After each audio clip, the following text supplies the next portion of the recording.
आज मैं श्री गणेश नंदिनी श्री गणेश सुता भवानी माँ संतोषी की महिमा का वर्णन करने जा रही हूँ, जो सदैव रत्न जड़ित स्वर्ण सिंहासन पर विराजमान रहती हैं, जिनके मुखमंडल पर कोटि कोटि सूर्य के समान तेज है, जिनके अधरों पर मंद मंद मधुर मुस्कान विराजमान है। माँ संतोषी सदैव चतुर्भुज रूप में विराजमान रहती हैं, जिनके एक हाथ में तलवार है तो दूसरे हाथ में त्रिशूल धारण की हुई है, तो तीसरे हाथ में माँ संतोषी अन्न से भरा पात्र ली हुई है तथा इनका चतुर्थ हाथ सदैव अभय मुद्रा में रहता है। ऐसी करुणामयी माँ संतोषी की महिमा का वर्णन करने जा रही हूँ, जिनके संग सदैव गौ माता विराजमान रहती हैं। ऐसी ममतामयी दयामयी माँ संतोषी की लीला का वर्णन करने जा रही हूँ, जो अपने सच्चे भक्तों को सदैव कल्याण ही करती हैं।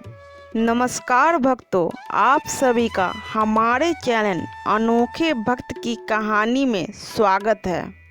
भक्तों, आज की यह कहानी एक ऐसे छोटे से बालक की है, जिसने अपनी अद्भुत सेवा से साक्षात माँ संतोषी के हृदय को जीत लिया।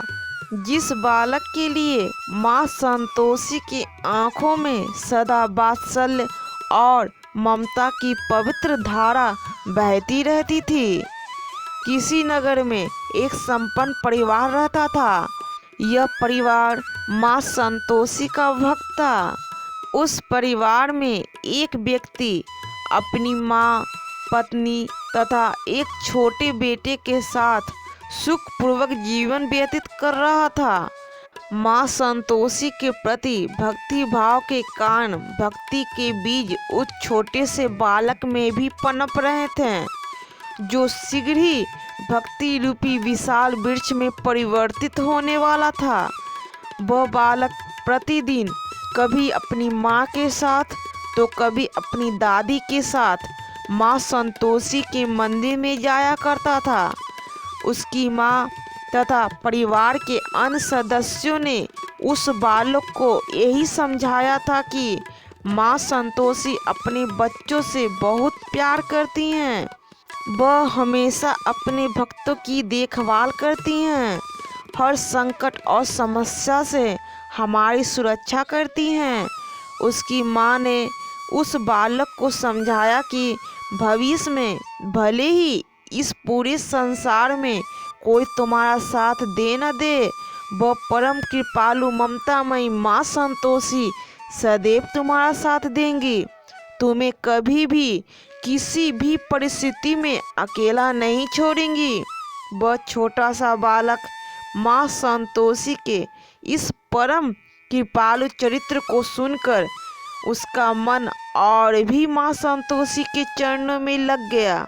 अब वह बालक माँ संतोषी की ऐसी कोई सेवा खोजने लगा, जिससे कि वह माँ संतोषी के प्रिय बन जाए और माँ संतोषी जो जगत माता है वह उस पर प्रसन्न हो जाए। काफ़ी विचार करने के बाद भी उस बालक को कोई ऐसी सेवा समझ में नहीं आया। एक दिन जब वह अपनी माँ के साथ माँ संतोषी के मंदिर में पूजा करने को आया, तो तब उसी समय वह बालक खड़ा होकर एकटक होकर माँ संतोषी की प्रतिमा को देखने लगा। उसने बड़े ही ध्यान से माँ संतोषी की प्रतिमा को देखा और देखने के बाद उस बालक ने विचार किया कि माँ संतोषी के मस्तक पर फूलों से सुशोभित है तथा माँ ने गर्दन में फूलों की माला पहन रखी है। यहाँ तक कि माँ संतोषी के बाएं चरण में भी पुष्प रखे हैं, लेकिन दाएं चरण में एक भी फूल चढ़ा हुआ नहीं है। तब उस बालक ने मन ही मन यह विचार कर लिया कि अब से मैं पुष्पों से सजाऊंगा।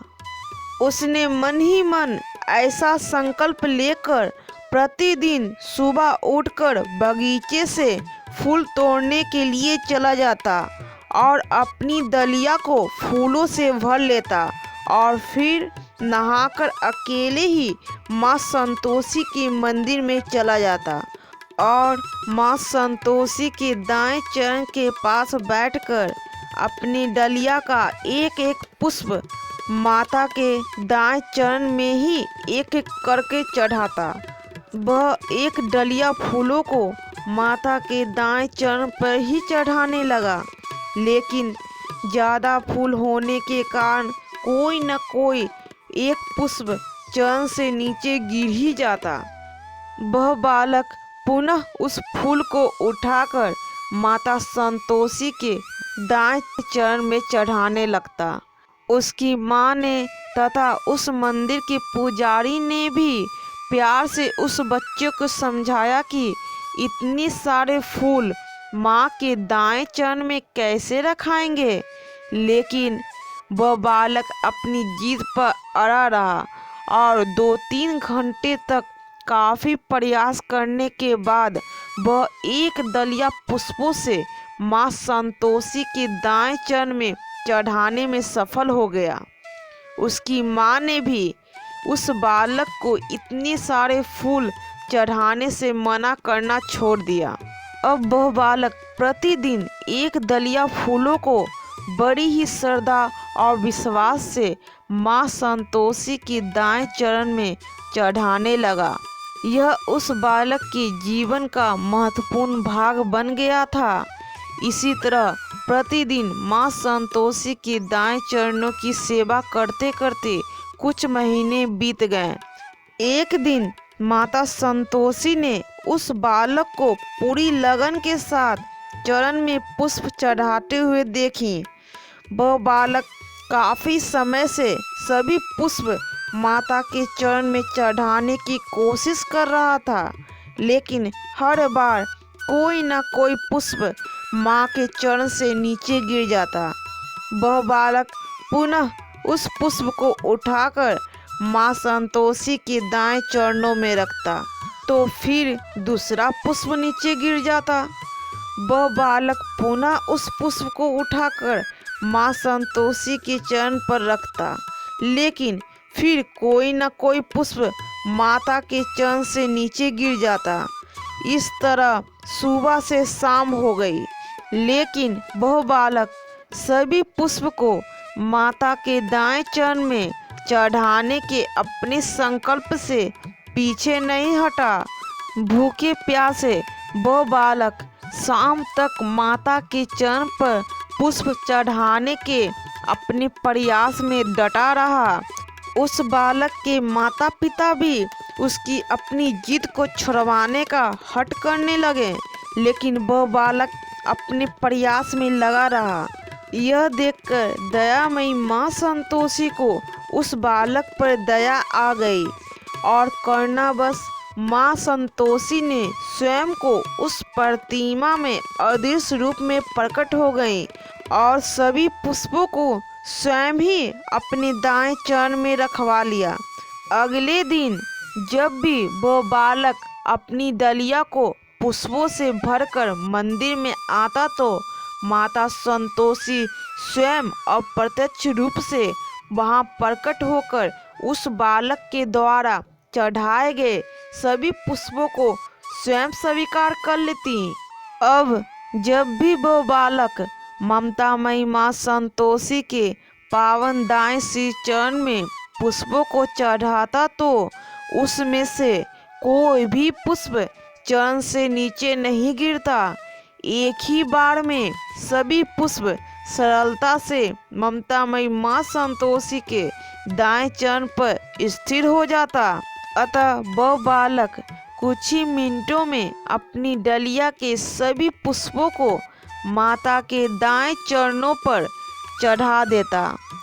यह देखकर वहाँ के पुजारी भी आश्चर्यचकित हो जाते हैं। इसी तरह समय बीतता चला गया। एक दिन वह बालक बड़े उत्साह और श्रद्धा के साथ अपनी डलिया को पुष्पों से भरकर दौड़ा दौड़ा मंदिर की ओर आ रहा था। उसी समय दुर्भाग्यवश वह नन्हा सा बालक तेज गति से आती हुई एक वाहन के नीचे आ गया, जिससे उस बालक के सर पर काफ़ी गंभीर चोट लगी और वह वहीं सड़क पर बेहोश हो गया। अगले वीडियो में देखिए इस वीडियो का दूसरा भाग। जय मां संतोषी। धन्यवाद।